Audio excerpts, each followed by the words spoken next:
It's not clocking to you, is it? It's not fucking clocking to you, is it? That I'm fucking standing on business. It's not clocking to you. You're not getting it. It's not clocking to you. It's not clocking to you that I'm standing on business, is it? We're on the sidewalk, Joe. I don't give a f if you're on the sidewalk. I hate your hair and makeup today.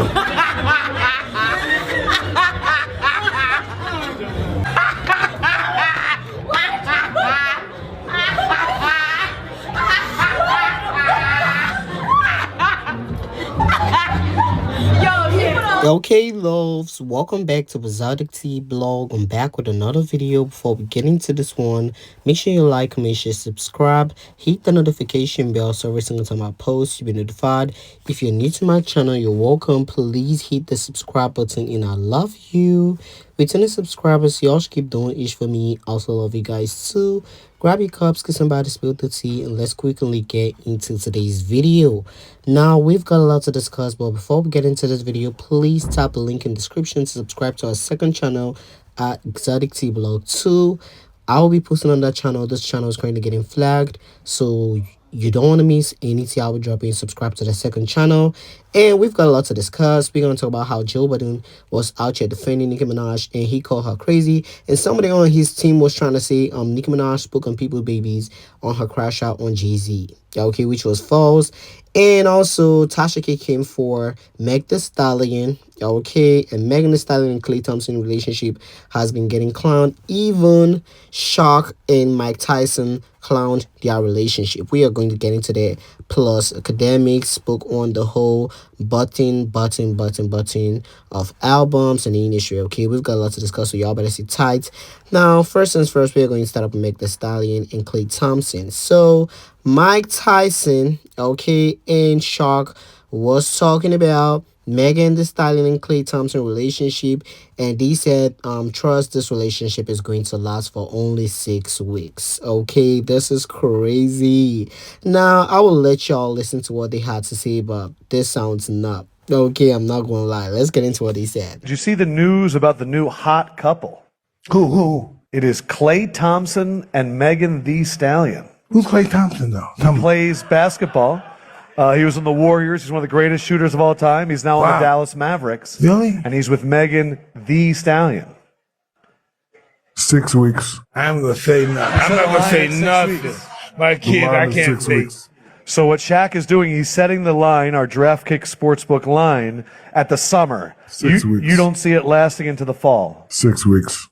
What, did it surprise you? Come on. No. I don't know. Listen, man, she got shot for that.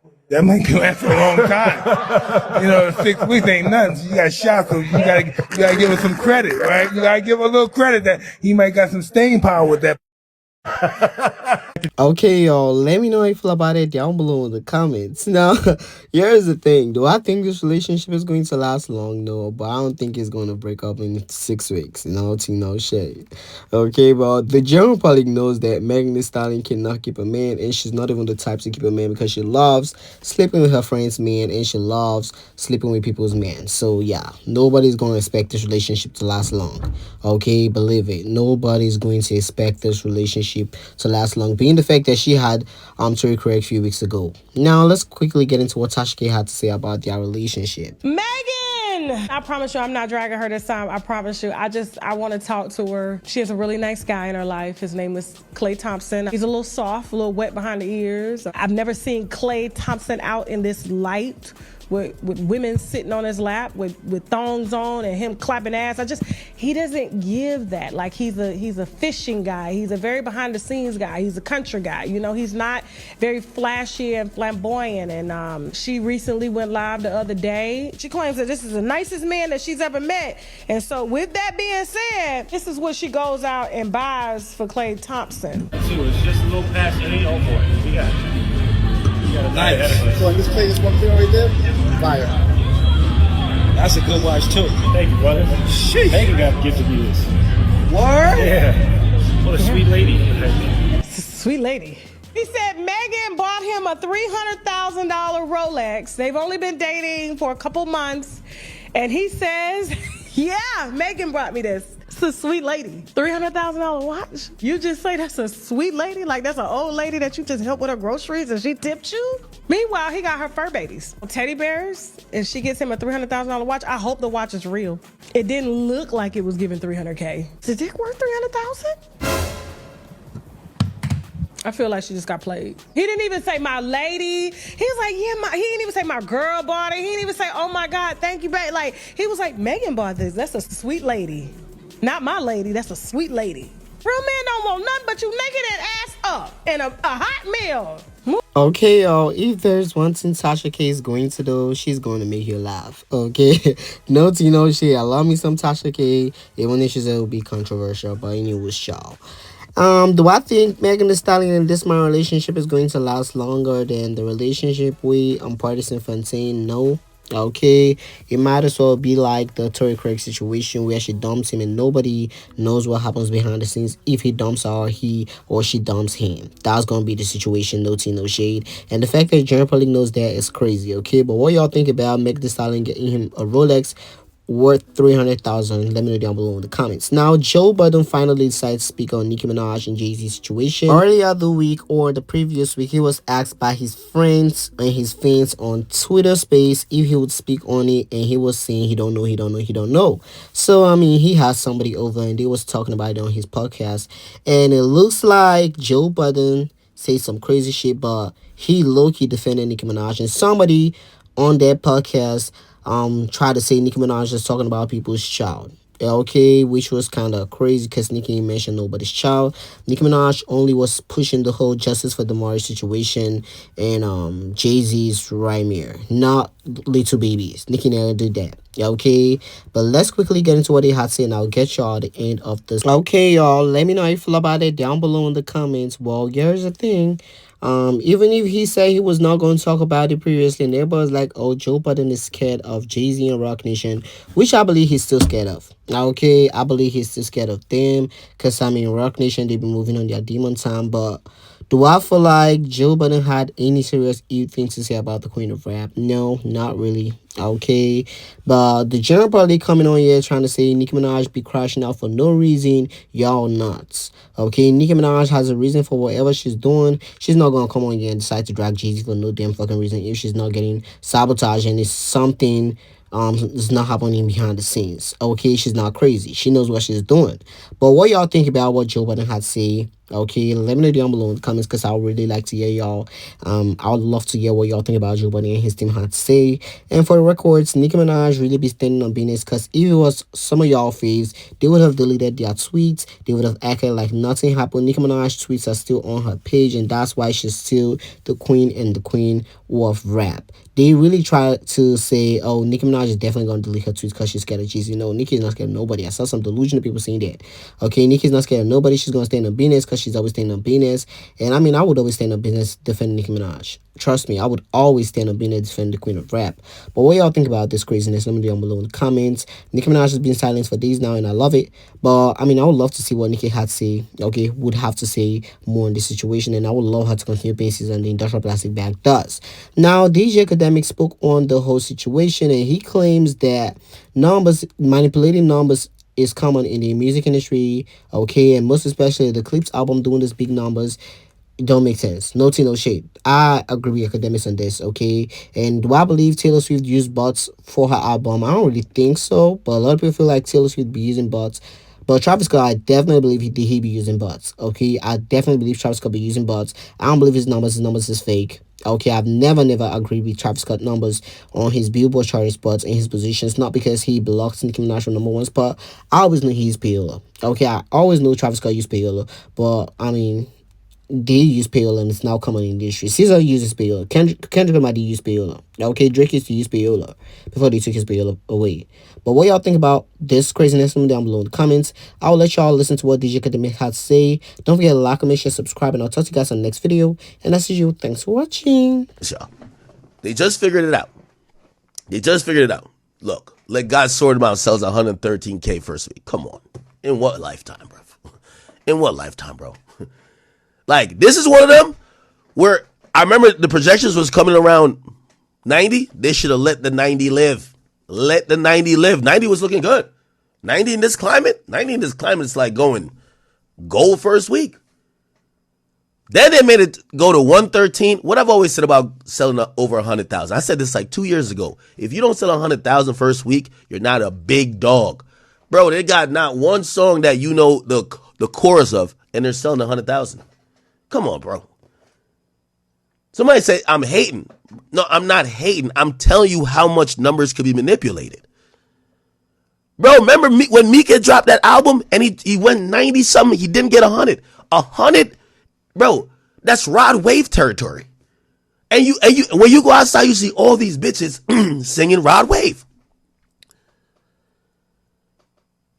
This is like Get Pops Off the Stoop music, right? Like the uncle that's just shouting at the kid, slow down. And you're telling me this is 113, bro? If you want to believe this nigga, I will spit in the air and let it fall on your face, and I hope you call it rain. Again, I'm not mad at it because it's the game. Travis Scott do the same thing. Travis Scott be finessing like a motherfucker. And he's popular. He's popular, but Travis finessing. Travis be jugging and finessing. He doing the mix. You get what I'm saying? So I'm not mad at it, but I'm just telling y'all, this is why I think Rock Nation got the last Infinity Stone. At least musically. Legally, they always had the gauntlet and the Infinity Stones. But musically, they just got it, right? I'm going to tell you why. Because they did a PR run on this we haven't seen before. Every day they're rolling something out. Every day. Headline after headline. Leaking videos. Yo, here's this. It's that Kendrick verse that niggas ain't want to drop. Then they later leak. Kendrick he was in Not Like Us euphoria mode when he wrote this one. The pen was hot. You should see what they were sending. I'm like, nigga, they was talking like Kendrick was just in the studio just hulking like.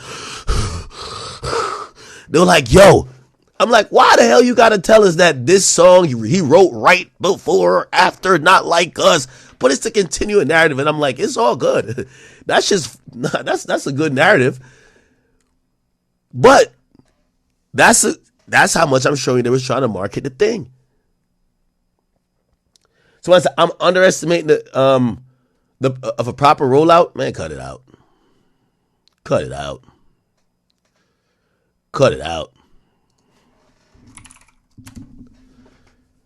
Let's really go look at it, right? I'm gonna start getting back on my chart shit. Okay? Let's really go look at it, right? Okay, perfect. Here we go. What the clip said. Is it not reported yet? It should be. Clips. Okay.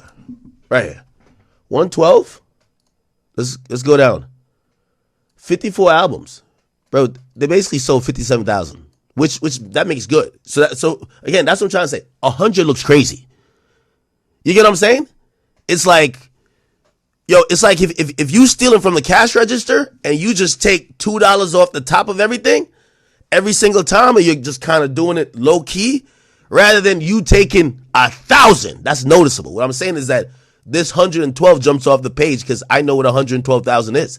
That ain't this. So then you look at how did they sell 54,000 albums? Okay, I'm pretty sure there's some bundles, and I'm pretty sure there's some other things, like, for example, I don't know if vinyls are in there. Maybe. But essentially, again, the reason why I'm saying Rock Nation figured out the thing is because, remember, Nav just tried to do it. Because Nav do it too. Travis do it. Nav do it. And by the way, I'm not knocking the clips because I don't kind of knock Travis and Nav. Right? I'll point it out. But the reality is, when Nav tried to do it recently, they switched rules on him. And they switched rules on him that essentially he only sold like 17,000 instead of like 70,000. So again, I ain't gonna lie, this is good though. So SEA, that's sales off streams. Okay? Sales off streams right here. So it's streams equivalent albums. So streams equivalent albums, right? So they convert your streams. Now they probably got a little bit of botting in there, here or there, mix it up in a pot. Spotify didn't catch this, didn't catch that. Who cares, right? Everybody does it, right? It comes to 57. So they would have did 57 first week. But then this is how, and this is why I said they figure out the formula. Because when you do the formula, and The Weeknd did this. Shout out to Weeknd. I love you. When you're doing the formula, you can't do too many albums. That's where Nav fucked up. Nav streams was 17,000. You're supposed to do the equivalent track. So TEA, that's these are albums. Oh wait, hold on. Am I tripping? No, this is track equivalent. Track equivalent albums, and then these are the albums here. So when you're doing the finesse, this number and this number should be close, unless you want Billboard to flag your shit. That's what happened with Nav. They flagged the shit.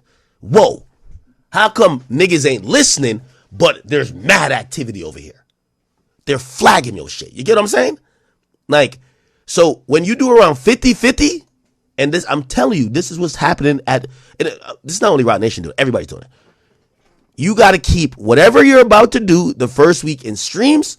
You do the finesse, fake credit cards. You put up a site. You have fans, quote, quote, go buy the album, pre-order the shirts mixed with the bundles that you got pre-approved with Billboard. But it got to be a 1-to-1 ratio about. If it's not a 1-to-1 ratio, unless it's if you bring the album back, it's valid. So, for example, if you do it back on what do you call it again? So the album's out and you're like, deluxe. You ever heard of deluxe flip? The deluxe flip is great.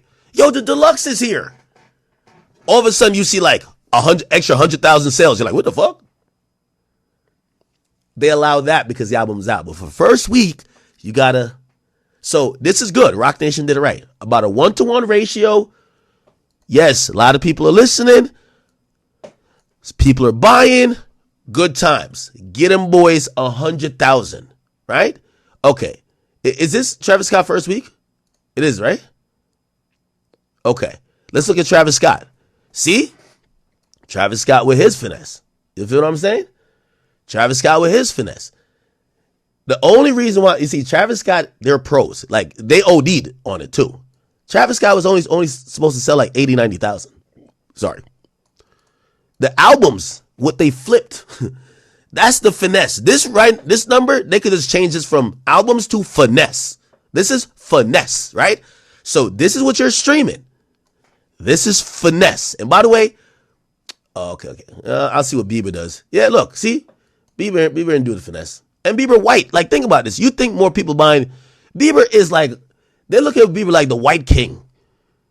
You think more people would go, hey, we're purchasing you think 170,000 more people would go purchase a Travis Scott Jack Boys 2 CD than a Justin Bieber CD? No, is that, listen, Epic knows how to play for Travis Scott, and I'm not mad at them either. I'm not mad at them. I'm just pointing it out. People think that I'm mad. I don't give a fuck. I work with these labels. You know what I mean? I just like to explain it to y'all. You get what I'm saying? When you look at all of these, you're going to see usually this number is way bigger than this because most people get numbers of streams. Now, Taylor Swift is a little bit different because when she drops, she's a packager. And if I'm going to call out the black artist, I'll call her out too. Yes, she does amazing numbers with streaming, but she's the queen of finesse. She got 15 versions of the album. Here's the pink versions, red, blue, green, orange, purple, violet. This is the version where I did my ex before my ex, but I changed. Yo, she's so good, she'll change a lyric and put it as a new version. That's the one with me coughing on the second verse. Huh? And it works because her fans just love her. 40,000 people go buy that version. We want to hear Taylor cough